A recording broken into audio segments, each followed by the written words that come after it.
दोस्तों नमस्कार, exam कांकर्स channel पे आपका स्वागत है। मैं हूं केदारनाथ मिश्रा। दोस्तों आज अत्यधिक व्यस्तता के चलते वीडियो थोड़ी लेट हो गई है, इसके लिए हम माफी चाहेंगे। लेकिन चलिए, पर्यावरण का एक और हॉट टॉपिक है जो है भारत में बायोस्फीयर रिजर्व। आप अपनी स्क्रीन पर देख रहे होंगे, भारत में बायोस्फीयर रिजर्व एक पर्यावरण का हॉट टॉपिक है। यहाँ से प्रश्न जरूर परीक्षाओं में पूछे जाते हैं। तो इस टॉपिक को लेकर मैं अभी उपस्थित हूँ आपके समक्ष। इस टॉपिक को शुरू करने से पहले आपको एक बात बता दूं कि आप वीडियो पूरी देखा करिए। कोई भी ऐसा वीडियो अभी तक मैंने नहीं डाला है जो आपकी असिस्टेंट प्रोफेसर परीक्षा के लिए बहुत उपयुक्त ना हो, ठीक है ना। तो पूरी वीडियो देखिए। साथ ही इन तथ्यों की पीडीएफ के लिए आप हमारा टेलीग्राम चैनल और व्हाट्सएप चैनल ज्वाइन कर लीजिए। उसका लिंक हमने डिस्क्रिप्शन बॉक्स में दे दिया है, वहां से जाके आप उसे ज्वाइन कर सकते हैं। और अगर ज्वाइन करने में कोई दिक्कत है तो आप हमें कमेंट बॉक्स में कमेंट करिए, हम आपको ज्वाइन करा देंगे, ठीक है ना। साथ ही अपने दोस्तों के साथ इस वीडियो को शेयर करना ना भूलिए। और हाँ, वीडियो को लाइक जरूर कर दिया करिए, इससे हमारा भी थोड़ा हौसला बढ़ेगा, ठीक है। तो चलिए, भारत में बायोस्फीयर रिजर्व, इस टॉपिक की शुरुआत करते हैं। यह बहुत इंपॉर्टेंट टॉपिक है और यहाँ से हर परीक्षा में प्रश्न पूछे जाते हैं, ठीक है ना। खासकर असिस्टेंट प्रोफेसर परीक्षा के लिए यह बहुत इंपॉर्टेंट है। चलिए शुरुआत करते हैं। तो देखिए दोस्तों, भारत में जैव विविधता में बढ़ते ह्रास दर को देखते हुए जीवन के सभी रूपों के संरक्षण को अत्यधिक प्रभावशाली बनाने हेतु वर्ष 1986 में राष्ट्रीय जैव मंडल कार्यक्रम की शुरुआत की गई। तो देखिए, पहला प्रश्न और उसका उत्तर आपके इन्हीं दो लाइनों में स्थित है। देखिए, राष्ट्रीय जैव मंडल कार्यक्रम की शुरुआत कब की गई भारत में? तो वर्ष 1986 में, ठीक है ना। तो राष्ट्रीय जैव मंडल कार्यक्रम भारत में कब शुरू किया गया? तो वर्ष 1986 में राष्ट्रीय जैव मंडल कार्यक्रम की शुरुआत की गई। अब देखिए, इस जैव मंडल कार्यक्रम के तहत भारत में कुल कितने जैव मंडल आगार हैं? तो भारत में कुल 18 जैव मंडल आगार हैं। इस बात को ध्यान रखिएगा, भारत में कुल कितने जैव मंडल आगार हैं? तो कुल 18 जैव मंडल आगार हैं। लेकिन देखिए, अब जैव मंडल शब्द कहां से आया, पहले इसकी चर्चा कर लेते हैं, फिर जैव मंडल आगारों के बारे में बताएंगे, क्योंकि यह भी इंपॉर्टेंट है कि जैव मंडल या बायोस्फीयर शब्द कहां से आया। तो देखिए, 1971 में, कब? 1971 में, 1971 में यूनेस्को ने, किसने? यूनेस्को ने 1971 में यूनेस्को ने एक अंतर सरकारी वैज्ञानिक कार्यक्रम के रूप में मानव एवं जैव मंडल कार्यक्रम यानी MAB कार्यक्रम, MAB मतलब man and biosphere programme, biosphere, ठीक है, बायोस्फीयर। तो मानव एवं जैव मंडल या मैन एंड बायोस्फीयर प्रोग्राम की शुरुआत की किसने? यूनेस्को ने 1971 में। और इसका उद्देश्य क्या था? इसका उद्देश्य था मानव एवं पर्यावरण के मध्य संबंधों में सुधार करना। क्या था? मानव एवं पर्यावरण के मध्य, मानव एवं पर्यावरण के मध्य संबंधों में सुधार करना। क्या था? मध्य संबंधों में सुधार करना था, संबंधों में सुधार करना था, ठीक है ना। तो जब 1971 में MAB कार्यक्रम यानी मैन एंड बायोस्फीयर प्रोग्राम, इसे ध्यान से सुनिएगा क्योंकि कभी यह भी पूछा जा सकता है आपकी परीक्षा में कि मैन एंड बायोस्फीयर प्रोग्राम या मैब प्रोग्राम किसने शुरू किया? तो यूनेस्को ने शुरू किया। और कब शुरू किया? तो 1971 में मैन एंड बायोस्फीयर प्रोग्राम की शुरुआत यूनेस्को ने किया था, ठीक है ना। इसका उद्देश्य था मानव एवं पर्यावरण के मध्य संबंधों में सुधार करना, ठीक है। अब इसी कार्यक्रम के अंतर्गत ही जैव मंडल रिजर्व की अवधारणा का विकास हुआ। किसके? इसी मैन एंड बायोस्फीयर रिजर्व के अंतर्गत ही सबसे पहले जैव मंडल रिजर्व की अवधारणा का विकास हुआ, यानी बायोस्फीयर रिजर्व की अवधारणा, बायोस्फीयर रिजर्व की अवधारणा का विकास इसी कार्यक्रम के तहत हुआ, ठीक है ना। अब इसके तहत जब बायोस्फीयर रिजर्व की अवधारणा का विकास हुआ तो 1976 में, कब? 1976 में सबसे पहले विश्व का प्रथम जीवमंडल रिजर्व स्थापित किया गया। विश्व का प्रथम जीवमंडल रिजर्व स्थापित किया गया। इस तथ्य को याद रखिएगा कि विश्व का प्रथम बायोस्फीयर रिजर्व की स्थापना कब की गई? तो 1976 में सबसे पहले विश्व का प्रथम जीवमंडल रिजर्व स्थापित किया गया, ठीक है ना। जीवमंडल रिजर्व स्थापित किया गया कब? 1976 में, ठीक है ना। तो इसे याद रखिएगा। अब देखिए, इस शब्द का प्रयोग यानी बायोस्फीयर शब्द का प्रयोग सबसे पहले किसने किया? तो देखिए, बायोस्फीयर शब्द का प्रयोग किसने किया था? तो सबसे पहले बायोस्फीयर शब्द का प्रयोग किया था एडवर्ड सुयस ने। इस नाम को याद रखिएगा, एडवर्ड सुयस ने बायोस्फीयर शब्द का प्रयोग किया था। इस बात को याद रखिएगा, किसने किया था? सबसे पहले बायोस्फीयर शब्द का प्रयोग शुरू किया था एडवर्ड सुयस ने किया था। इस तथ्य को भी याद रखिएगा, यह आपकी परीक्षा के लिए बहुत इंपॉर्टेंट है, ठीक है ना। तो आपको यह बात समझ में आ गई होगी कि अब जैव मंडल शब्द कहां से आया या बायोस्फीयर रिजर्व कार्यक्रम की शुरुआत कब से हुई। तो यह हो गई, सबसे पहले दुनिया में पहला जैव मंडल रिजर्व स्थापित कब किया गया? तो 1976 में विश्व का पहला जीव मंडल रिजर्व स्थापित किया गया। और बायोस्फीयर शब्द किसने दिया? तो एडवर्ड सुयस ने बायोस्फीयर रिजर्व शब्द दिया था, ठीक है ना। अब चलिए आगे देखते हैं। देखिए, भारत में कुल 18 जैव मंडल आगार हैं या या बायोस्फीयर रिजर्व है। इसे आप जैवमंडल आगार को क्या कह सकते हैं?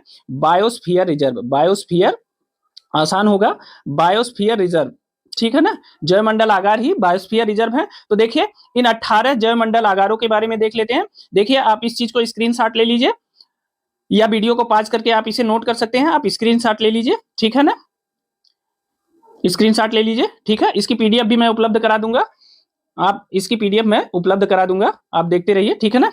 चलिए अब देखिए बायोस्फीयर रिजर्व की चर्चा करते हैं कि भारत के कौन कौन से बायोस्फीयर रिजर्व हैं। तो देखिए भारत का जो सबसे पहला बायोस्फीयर रिजर्व है वह है नीलगिरी।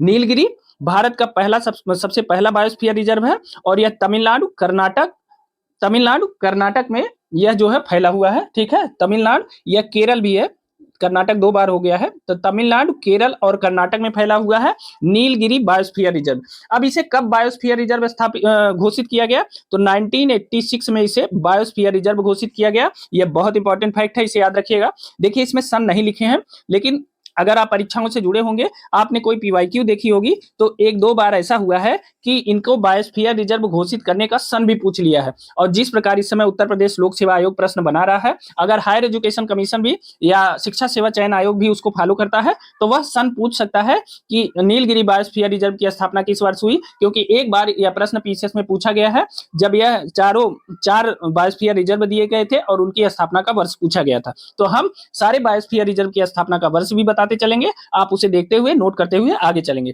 तो देखिए नीलगिरी बायोस्फीयर रिजर्व किन राज्यों में है? तमिलनाडु, केरल और कर्नाटक में फैला हुआ है और सबसे पहला बायोस्फीयर रिजर्व है भारत का। 1986 में इसे स्थापित किया गया था, ठीक है ना। अब चलिए नंदा देवी, अगला है नंदा देवी। नंदा देवी बायोस्फीयर रिजर्व, यह जो है 1988 में स्थापित किया गया था। कब? 1988 में, और यह भारत के उत्तराखंड राज्य में स्थित है, ठीक है ना। अगला देखते हैं नोकरेक। नोकरेक जो वन्य जीव जैवमंडल रिजर्व है, नोकरेक की स्थापना भी 1988 में हुई थी, ठीक है। 1988 में हुई थी नोकरेक की स्थापना और यह मेघालय राज्य में स्थित है, इसे भी याद रखिएगा, ठीक है। उसके बाद आ जाता है ग्रेट निकोबार। ग्रेट निकोबार की स्थापना कब हुई थी? यह 1989 में हुई थी। ग्रेट निकोबार की स्थापना कब हुई थी? यह 1989 में हुई थी और यह कहां स्थित है? अंडमान और निकोबार द्वीप समूह में स्थित है। अगला देख लेते हैं मन्नार की खाड़ी। मन्नार की खाड़ी जो जैवमंडल रिजर्व है, यह किस राज्य में स्थित है? यह तमिलनाडु में स्थित है और यह जो है 1989 में इसे जैवमंडल रिजर्व घोषित किया गया था और यह क्षेत्रफल की दृष्टि से द्वितीय स्थान प्राप्त करता है। क्या है? यह एरिया की दृष्टि से या क्षेत्रफल में यह जो है भारत का क्षेत्रफल में सेकंड है, ठीक है। तो मन्नार की खाड़ी जो जैवमंडल रिजर्व है, यह 1989 में स्थापित हुआ था, तमिलनाडु राज्य में स्थित है और क्षेत्रफल के मामले में यह भारत में सेकंड नंबर पे आता है, ठीक है ना। अब आ जाते हैं मानस। मानस जो है असम में स्थित है। मानस जैवमंडल रिजर्व असम में स्थित है और यह कब जैवमंडल रिजर्व घोषित किया गया? तो इसे भी 1989 में जैवमंडल रिजर्व घोषित किया गया था, ठीक है ना। अब चलिए अगला देखते हैं, अगला है सुंदरवन। सुंदरवन जो जैवमंडल रिजर्व है, इसकी स्थापना कब हुई थी? तो इसकी भी स्थापना 1989 में हुई थी, ठीक है। और सुंदरवन कहाँ स्थित है? पश्चिम बंगाल में स्थित है, इसे याद रखिएगा, ठीक है ना। अगला देख लेते हैं, अगला है सिमलीपाल। सिमलीपाल जो जैवमंडल रिजर्व है, यह कब जैवमंडल रिजर्व घोषित किया गया? तो इसे 1994 को जैवमंडल रिजर्व घोषित किया गया और सिमलीपाल कहाँ स्थित है? उड़ीसा में स्थित है, इसे याद रखिएगा, ठीक है। अगला देख लेते हैं डिब्रू सैखोवा। डिब्रू सैखोवा को 1997 में जैवमंडल रिजर्व घोषित किया गया और यह भारत के असम राज्य में स्थित है। कौन? डिब्रू सैखोवा, ठीक है ना। और डिब्रू सैखोवा जो है, यह भारत का क्षेत्रफल की दृष्टि से सबसे छोटा बायोस्फीयर रिजर्व है, यह भी याद रखिएगा। क्षेत्रफल की दृष्टि से भारत का सबसे छोटा बायोस्फीयर रिजर्व कौन है? तो वह है डिब्रू सैखोवा, असम में स्थित है। 1997 यानी 1997 में इसे जैवमंडल रिजर्व घोषित किया गया, ठीक है ना। अगला देख लेते हैं, देखिए 10वां जैवमंडल रिजर्व है दिहांग दिबांग और यह अरुणाचल प्रदेश में स्थित है और इसे कब जैवमंडल रिजर्व घोषित किया गया? तो 1998 में इसे जैवमंडल रिजर्व घोषित किया गया है। अगला देखते हैं 11वां है पंचमढ़ी। पंचमढ़ी जैवमंडल रिजर्व मध्य प्रदेश में स्थित है और पंचमढ़ी को 1999 में जैवमंडल रिजर्व घोषित किया गया था। 12वां जैवमंडल रिजर्व है कंचनजंगा। कंचनजंगा जैवमंडल रिजर्व है और यह स्थित है सिक्किम राज्य में और इसे वर्ष 2000 में जैवमंडल रिजर्व घोषित किया गया था। ठीक है ना। अब 13वां जैवमंडल रिजर्व है अगस्त्यमलाई। अगस्त्यमलाई जैवमंडल रिजर्व जो है यह 2001 में इसे जैवमंडल रिजर्व घोषित किया गया था और यह केरल राज्य में स्थित है। ठीक है ना। फिर अगला देखते हैं 14वां जैवमंडल रिजर्व है अचानकमार अमरकंटक जैवमंडल रिजर्व और यह जो है मध्य प्रदेश के छत्तीसगढ़ में स्थित है। ठीक है ना। और इसे वर्ष 2005 में, कब, वर्ष 2005 में इसे जैवमंडल रिजर्व घोषित किया गया था।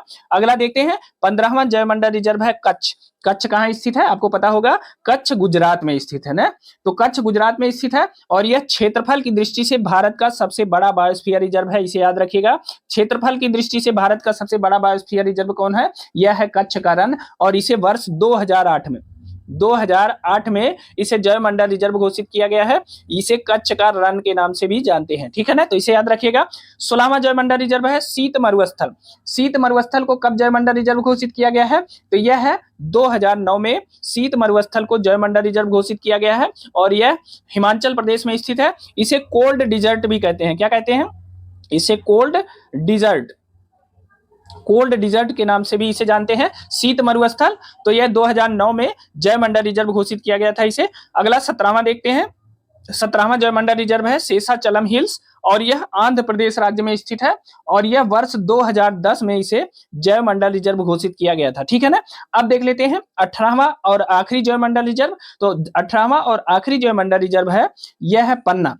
पन्ना को वर्ष 2011 में जैवमंडल रिजर्व घोषित किया गया और यह भारत के मध्य प्रदेश राज्य में स्थित है। ठीक है ना। तो पन्ना वर्ष 2011 में पन्ना को जैवमंडल रिजर्व घोषित किया गया और यह भारत के मध्य प्रदेश राज्य में स्थित है। ठीक है ना।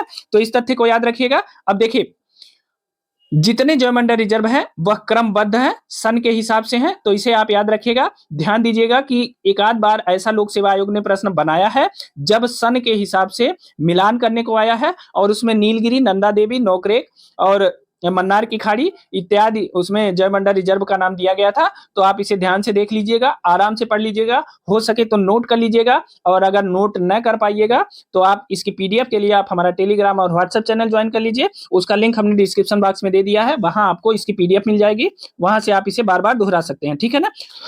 अब चलिए दोस्तों, जैसा कि आप जान गए कि भारत में कुल 18 जैवमंडल आगार हैं। ठीक है ना। अब देखिए इन 18 जैवमंडल आगार में 12 जैवमंडल आगार या 12 बायोस्फीयर रिजर्व ऐसे हैं जिसे यूनेस्को के मैब प्रोग्राम यानी मैन एंड बायोस्फीयर प्रोग्राम में शामिल किया गया है। किसमें शामिल किया गया है, 12 ऐसे जैवमंडल रिजर्व हैं, बायोस्फीयर रिजर्व हैं जिन्हें यूनेस्को के मैन एंड बायोस्फीयर प्रोग्राम में शामिल किया गया है। अब उनकी चर्चा कर लेते हैं। ठीक है ना। अब देखिए इसको मैं दूसरा कलर सेलेक्ट कर लेता हूं, इस कलर से मैं करूंगा।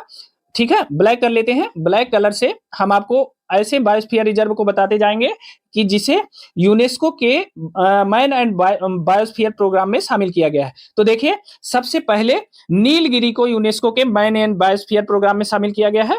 तो देखिए ये ब्लैक सही नहीं है, मैं इसको ब्लू कर लेता हूं। ठीक है, ब्लू कलर में करते हैं। तो देखिए जितना हमने ब्लू कलर में जितना मैं गोला कर दूंगा वह जो है यूनेस्को के मैन एंड बायोस्फीयर प्रोग्राम में शामिल है जैवमंडल रिजर्व। ठीक है ना। तो देखते रहिएगा। देखिए भारत का सबसे पहले नीलगिरी को मैन एंड बायोस्फीयर प्रोग्राम में शामिल किया गया है। तो यह है यूनेस्को के मैन एंड बायोस्फीयर प्रोग्राम में शामिल है। पहला है नीलगिरी। फिर नंदा देवी को यूनेस्को के मैन एंड बायोस्फीयर प्रोग्राम में शामिल किया गया है। ठीक है। अब तीसरा है सुंदरवन। नौकरेक को भी यूनेस्को के मैन एंड बायोस्फीयर प्रोग्राम में शामिल किया गया है। साथ ही अब अगला है नंदा देवी। नंदा देवी को भी शामिल किया गया है। मन्नार की खाड़ी को भी यूनेस्को के मैन एंड बायोस्फीयर प्रोग्राम में शामिल किया गया है। साथ ही सिमलीपाल, पंचमढ़ी, देखिए सिमलीपाल को मैन एंड बायोस्फीयर प्रोग्राम में शामिल किया गया है। साथ ही पंचमढ़ी को भी मैन एंड बायोस्फीयर प्रोग्राम में शामिल किया गया है। उसके बाद अचानकमार अमरकंटक है और देखिए कंचनजंगा को भी यूनेस्को के मैन एंड बायोस्फीयर प्रोग्राम में शामिल किया गया है। अगस्त्यमलाई को भी उसमें शामिल किया गया है और अचानकमार अमरकंटक को भी एमएबी में शामिल किया गया है। ठीक है ना। और पन्ना को भी उसमें शामिल किया गया है। देखिए पन्ना को भी मैन एंड बायोस्फीयर प्रोग्राम में शामिल किया गया है। ठीक है। अब बचता है ग्रेट निकोबार। देखिए ग्रेट निकोबार को भी मैन एंड बायोस्फीयर प्रोग्राम में शामिल किया गया है। तो अभी जैसा हमने बताया कि 18 जैवमंडल रिजर्व में से 12 जैवमंडल रिजर्व ऐसे हैं जिन्हें यूनेस्को के एमएबी प्रोग्राम यानी मैन एंड बायोस्फीयर प्रोग्राम में शामिल किया गया है। ठीक है। तो देखिए देखिए 12 हो गया, एक नीलगिरी हो गया, नंदा देवी हो गया, नोकरेक हो गया, ग्रेट निकोबार 4, मन्नार की खाड़ी 5 हो गया, सिमलीपाल 6 हो गया और पंचमढ़ी 7 हो गया, कंचनजंगा 8, अगस्त मलाई 9, अचानक मार अमरकंटक 10 और जो है पन्ना 11 और एक बच रहा है, एक है सुंदरबन। सुंदरबन कहाँ है? देखिए सुंदरबन को भी मैन एंड बायोस्फीयर प्रोग्राम में शामिल किया गया है। तो इस प्रकार कुल 12 भारत के ऐसे जैवमंडल रिजर्व हैं जिन्हें मैन एंड बायोस्फीयर प्रोग्राम में शामिल किया गया है। अब इसको बताने का मतलब क्या था? देखिए यहां से प्रश्न कैसे बनता है मैं आपको बता देता हूं।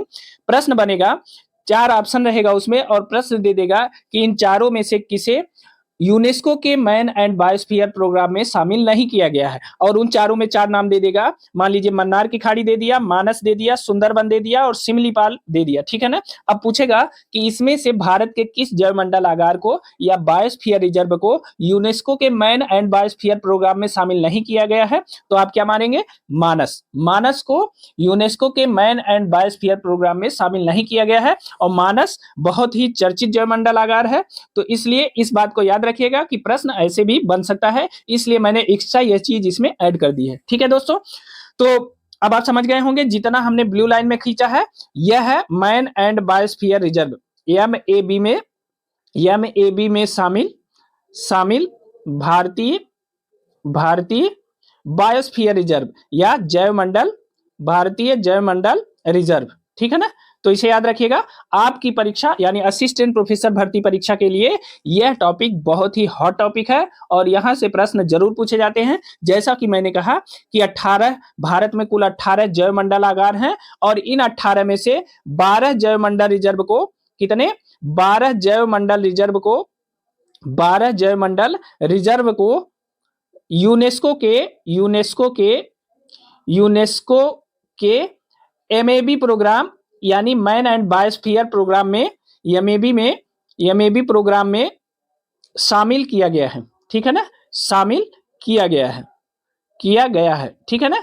तो इस बात को याद रखिएगा, इसे नोट कर लीजिएगा। कुल 18 जैवमंडल रिजर्व है भारत में जिसमें से 12 यूनेस्को के मैन एंड बायोस्फीयर प्रोग्राम में शामिल है। मैं इस बात को इतनी बार रट देता हूं ताकि इसे आपको आसानी से याद हो जाए और आपको बार बार एक ही चीज न पढ़ना पड़े, क्योंकि सिलेबस बहुत है, पढ़ना बहुत रहता है, ठीक है।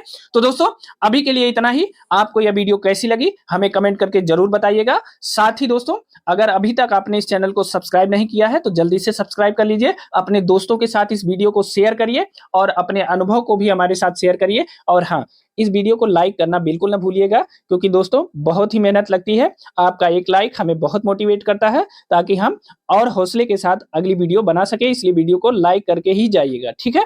तो चलिए अभी के लिए इतना ही। और हाँ, इस वीडियो की अगर आप इस प्रश्नों की अगर आप पीडीएफ चाहते हैं तो आप हमारे टेलीग्राम चैनल को ज्वाइन कर लीजिए, उसका लिंक हमने डिस्क्रिप्शन बॉक्स में दे दिया है। वहां इन प्रश्नों की पीडीएफ अभी मैं डाल दूंगा, वहां से आप इसे डाउनलोड कर सकते हैं, ठीक है ना। तो अभी के लिए इतना ही, मिलते हैं अगली वीडियो में। और हाँ, जाते जाते एक बात और बता दूं, चूंकि करंट अफेयर्स से भी कुछ प्रश्न पूछे जाते हैं तो हमने घटनासार करंट अफेयर्स की एक 200 प्रश्नों की एक वीडियो बनाई है, वह हमारे यूट्यूब चैनल पे उपलब्ध है। वहां आप जाएंगे तो घटनासार के नाम से एक हमने प्लेलिस्ट ही बनाई है, उसमें टॉप 200 क्वेश्चन के नाम से एक वीडियो हमने बनाई है, उसको जरूर देख लीजिएगा। नवंबर तक अपडेट है और असिस्टेंट प्रोफेसर भर्ती परीक्षा के लिए पर्याप्त है। हाँ, 1 महीने का करंट अफेयर्स और कुछ अति महत्वपूर्ण जो प्रश्नों की श्रृंखला है वो मैं आपके लिए एक अलग से उसकी वीडियो बनाऊंगा और वहां से बाहर कभी भी प्रश्न नहीं आएगा, ठीक है। तो अभी के लिए इतना ही, मिलते हैं अगली वीडियो में, तब तक के लिए बहुत बहुत धन्यवाद।